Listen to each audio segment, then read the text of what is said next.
안녕하세요. 굿모닝 강화 시작하겠습니다. 지난 10월 4일 날 강화군청 4층에 마련되었던 아프리카 돼지열병 종합상황실에서 저희 강화뉴스 기자가 쫓겨나는 일이 생겼습니다. 먼저 녹취된 영상을 한번 보시고 이야기를 이어가겠습니다. 저 강화뉴스 기자인데 나가야 되는 이유에 대해서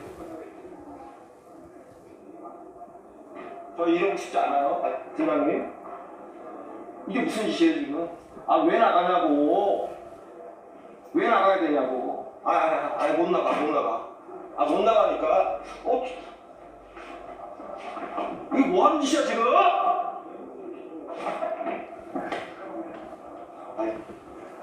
과장님, 이 팀장님 이러시지 말고요. 과장님이 사람을 막 밀어. 저기 청원경찰 데려오세요. 청원경찰 이게 뭐 하는 짓이야 지금? 네, 저희들이 동영상은 촬영하지 못했지만 녹취된 음성만으로도 그날의 상황을 좀 짐작하실 수 있으리라 생각을 합니다. 문화관광과 공무원들이 본지의 박재훈 기자를 강제로 몰아낸 일은 언론의 취재와 보도 권리를 침해한 중대한 사건입니다. 기자회견장 참석을 막은 것은 사실 이번이 처음이 아닙니다. 강화군은 지난 9월 9일 날 외풀이 새우젓 축제 취소와 관련되어진 기자회견 때도 저희 강화뉴스의 출입을 봉쇄한 적이 있었습니다. 보시는 것처럼 약 6, 7명의 강화군 공무원들이 기자실을 막고 들어가지 못하게 한 것입니다.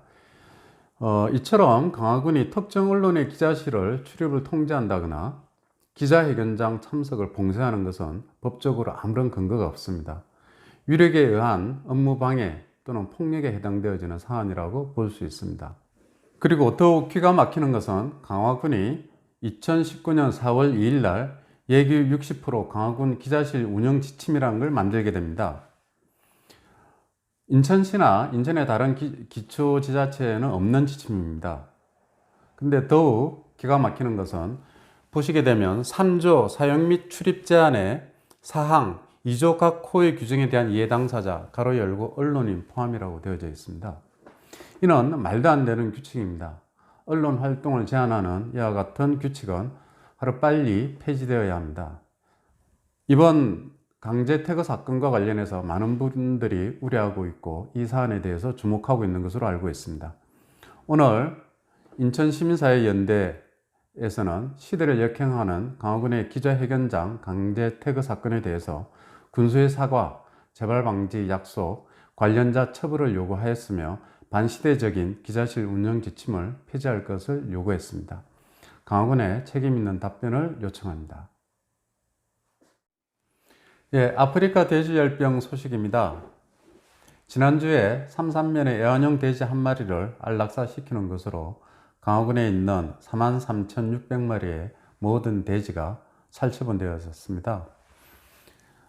태풍 링링으로 71억 원의 재산 피해를 낸 강화군에는 엎친 데 덮친 격이 아닐 수 없습니다.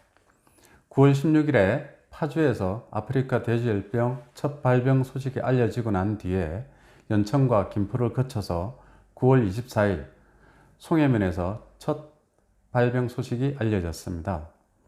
그래서 강화 군민들 중에서는 9월 21일, 20일 양일간 펼쳐진 강화 선포도 축제 행사를 연기했어야 되는 게 아닌가라고 하는 그런 의견들이 있습니다.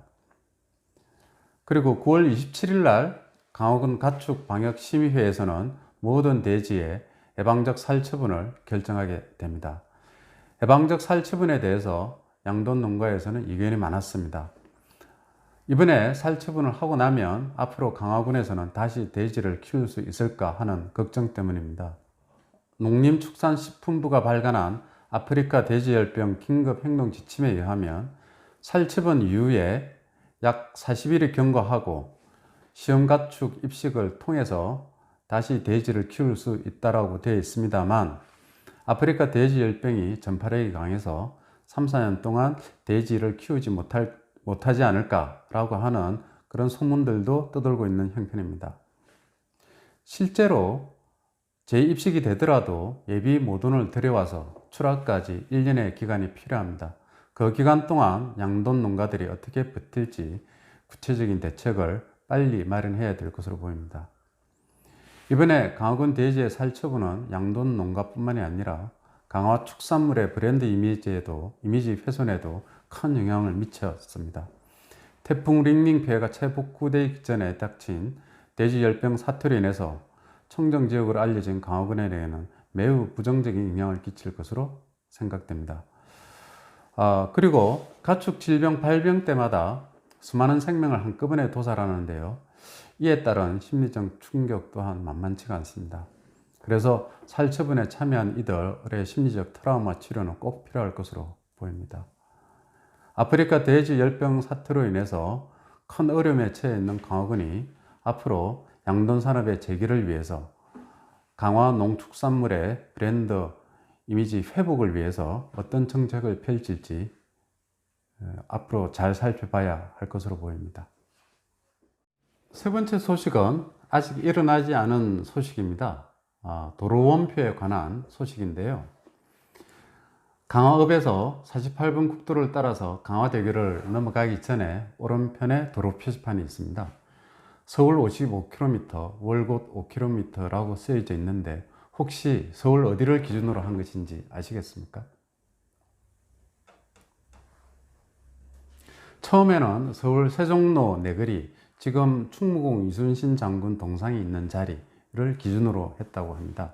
1997년에 코리아나 호텔 부근으로 옮겨서 소위 도로원표라고 하는 것을 세우게 됩니다. 도로원표는 도로의 시작점과 끝 지점을 표시한 것인데 우리나라는 1914년에 처음 설치했습니다. 지금의 서울과 인천, 군산, 대구, 부산, 마산, 평양, 진남포, 원산, 청진 등 10개의 도시의 시가지 원표의 위치를 결정하고 고시했습니다. 현재는 이와 같은 도로원표들을 이용해서 각 지자체들이 볼거리를 만들고 있습니다. 서울과 수원, 화성 등에 가면 이와 같은 표지들을 볼 수가 있습니다. 이처럼 강화에도 영웅궁이나 또는 사람들이 많이 모이는 곳에 도로원표를 세우고 볼거리를 만들면 어떨까 싶습니다. 서울까지 얼마, 황해도 해주까지, 평양, 백두산이나 압록강까지 몇 킬로미터가 된다든지, 블라디보스톡, 모스크바, 중국 단둥, 상해, 북경, 유럽의 파리나 런던까지 얼마가 된다든지 하는 표지판을 만들어서 붙인다면 강화를 찾는 사람들의 상상력을 자극할 수 있고 아이들 교육에도 좋을 것으로 생각됩니다. 강화군을 기점으로 전 세계를 상상해보는 것, 도로원표 사업들을 한번 펼쳐보는 것은 어떨지 제안해 봅니다.